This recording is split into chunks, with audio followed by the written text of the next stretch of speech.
तो इसके बाद ये दो वर्ड हो गए, सर्वसंबुद्ध प्रभुत्व संपन्न, समाजवाद, धर्मनिरपेक्ष और लोकतांत्रिक गणतंत्र। तीसरा वर्ड आ गया लोकतांत्रिक गणराज्य या गणतंत्र।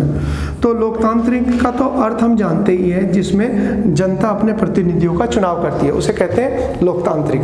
और तीसरा और इसके बाद हो गया गणराज्य। गणराज्य हमने कई बार देख लिया कि गणराज्य का मतलब है जिसके राष्ट्राध्यक्ष का चयन किया जाता हो, चुनाव किया जाता हो, उसको कहते हैं गणराज्य। तो यहाँ पर ये पॉइंट है कुछ पहले जब प्रस्तावना हम पढ़ते हैं तो उसके अंदर इनका उल्लेख प्राप्त होता है। इसके बाद आ गया और स्वस्थ और समस्त नागरिकों के लिए न्याय।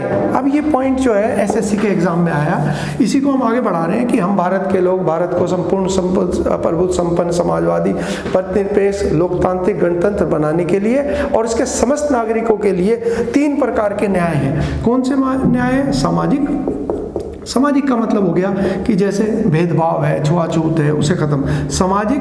दूसरा हो गया आर्थिक, ये तो हम जानते ही हैं, उदाहरण के तौर पर सरकार के द्वारा आर्थिक सहायता किसानों को उपलब्ध कराना आदि। और तीसरा हो गया राजनीतिक। तो ये क्वेश्चन एसएससी में आया कि कौन से न्याय का उल्लेख नहीं है, तो हमारे ये 3 न्याय का उल्लेख। उसके बाद है विश्वास,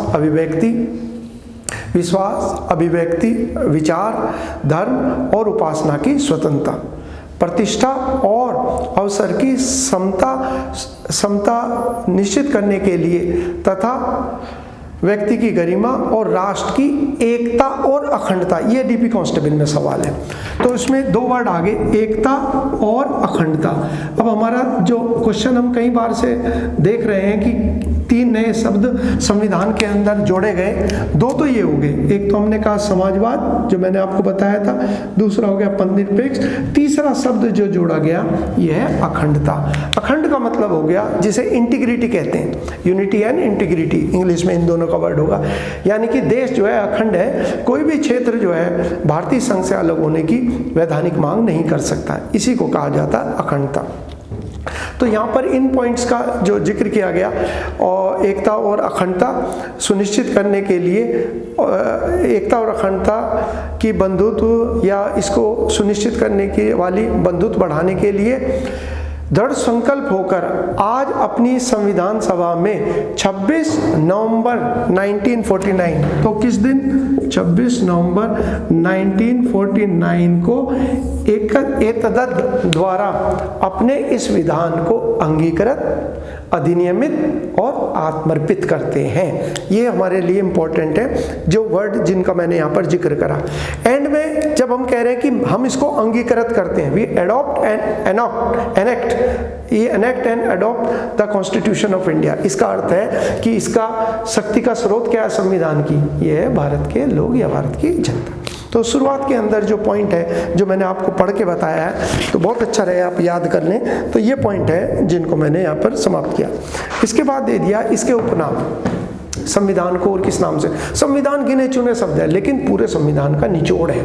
अगर हम कहें आत्मा, हालांकि आत्मा शब्द का प्रयोग डॉक्टर अंबेडकर ने किसके लिए किया? तो बाबा साहब ने जो आत्मा शब्द है उसका इस्तेमाल प्रयोग करा है अनुच्छेद 32 के लिए। लेकिन अगर हम बोलचाल की भाषा में कहें कि पूरे उसका निचोड़ क्या है, तो ये कुछ शब्द जो है यही इसका पूरा निचोड़ कहलाता है। इसीलिए इसको क्या कहा गया? राजनीतिक कुंजी या राजनीतिक जन्मपत्री, यानी कि इसे कहा गया पॉलिटिकल हॉरोस्कोप के नाम से या पॉलिटिकल की के नाम से भी जाना जाता है। इसके बाद दूसरा पॉइंट दे रखा है कि संविधान की आत्मा इसको किसने कहा? ये क्वेश्चन हो रहे हैं। तो ये क्वेश्चन क्या है? 2 व्यक्तियों के नाम आते हैं जिन्होंने इसे आत्मा कहा। बार बार दोहरा रहा हूं, आत्मा का सवाल सामान्यतः जो आता है अनुच्छेद 32 आर्टिकल 32 के बारे में। ये आर्टिकल 32 जो है अनुच्छेद 32, इसे डॉक्टर अंबेडकर ने कहा संविधान की आत्मा। लेकिन एम हिदायतुल्लाह ये भारत के उपराष्ट्रपति, देश के एकमात्र मुख्य न्यायाधीश जिन्होंने राष्ट्रपति का पदभार भी कुछ समय के लिए संभाला। जब राष्ट्रपति कार्यकाल में उनकी मृत्यु हुई तो एम हिदायतुल्लाह ने कुछ समय के लिए राष्ट्रपति का पदभार भी संभाला। तो इन्होंने कहा है किसको? प्रस्तावना को संविधान की आत्मा। तो एक ये वाला पॉइंट, प्रस्तावना को आत्मा कहा है। और जब हम बात करते हैं इनकी अनुच्छेद 32 को ये किसने कहा? तो डॉक्टर अंबेडकर ने। डॉक्टर अंबेडकर ने ये कहा है संविधान की आत्मा। इसके बाद अगला पॉइंट दे रखा है, ये संविधान ये गैर न्यायिक है, यानी कि हमारे जो ये प्रस्तावना है गैर न्यायिक। गैर न्यायिक का मतलब है कैन नॉट बी, इसको कहते हैं नॉट एनफोर्सेबल बाय लॉ, यानी कि कोई भी कानून में न्यायालय में जाकर इनको लागू कराने के लिए आग्रह नहीं कर सकते। देखिए एक आदर्श है जो सभी भारतीय की सरकारों के लिए दिया गया कि इस आदर्श पर चलो, लेकिन इनको व्यवहारिकता में लागू नहीं कराया जा सकता। अगला पॉइंट हो गया, प्रस्तावना से पता चलता है कि भारत का जो अधिकार है, भारत के संविधान का जो अधिकार है वो किससे ग्रहण लिया गया? आम जनता से, क्योंकि कहते हैं कि हम भारत के लोग इसे अपनाते हैं इसलिए। अगला हो गया जो मैंने एक्सप्लेन किया, संपन्न पुत्र संपन्न, जिसे कहते हैं सॉवरन, यानी कि जिसका जो डिसीजन है वो फाइनल और ऑब्लिगेटरी हो, यानी कि जिसका निर्णय अंतिम और बाध्यकारी हो। फिर दे दिया समाजवादी, मैंने समझा दिया। पद निरपेक्ष या धर्म निरपेक्ष, मैंने फिर समझाया कि इसका अर्थ क्या है। इसके परिभाषा पे आते हैं, वो तो हमने चर्चा करी थोड़ा सामाजिक मुद्दे होने के कारण।